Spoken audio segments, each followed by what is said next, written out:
Hay, salamat! Nagpakita na rin si Mr. sa wakas. Ilang araw ding walang tigil yung ulan, grabe. Hindi kami makalabas ng bahay, nasa loob lang kami. Kaya kagabi, nag-inuman. So pagkagising ng umaga, ito, fresh buko juice ang hinahanap. Buti na lang, nakatira kami sa probinsya. Yung mga buko juice namin, pagkalabas ng bahay, nandyan na, kukuha na lang, aakit sa puno. Makakainom ka na at makakakain ng fresh buko. Pero itong si Kulit, nako, gustong gusto na rin kumain ng buko. Kaya yan, napapasayaw pa sa sarap, mapagbigyan lang ng daddy niya. Dito nga po pala kami nakatira sa gilid ng dagat.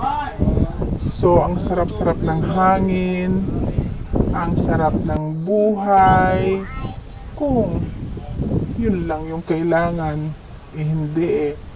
Pero, yun, libre. Libre sa buko juice, libre sa paliligo sa dagat, libreng bakasyon. Kaya tuwang-tuwa tong si Kulit. Laging nasa labas ng bahay. Kung hindi kakain ng buko juice, pupunta namang tabing dagat o pupunta sa dagat at maliligo.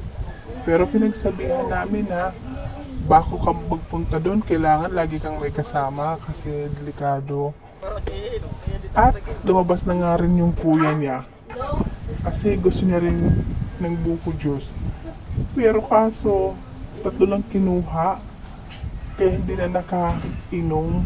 Pero sige lang kasi sabi namin pagkatapos namin kumain at uminom ng buko juice, pupunta kaming dagat, maliligo naman.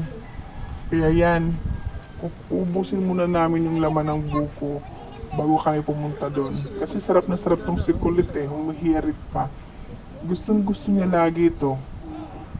Kung hindi nga lang maulan nung nakaraang mga araw, baka naparami kaming kainin. So ito na nga, tapos na kaming kumain at beach time. Hanggang sa muli, maliligo muna kami.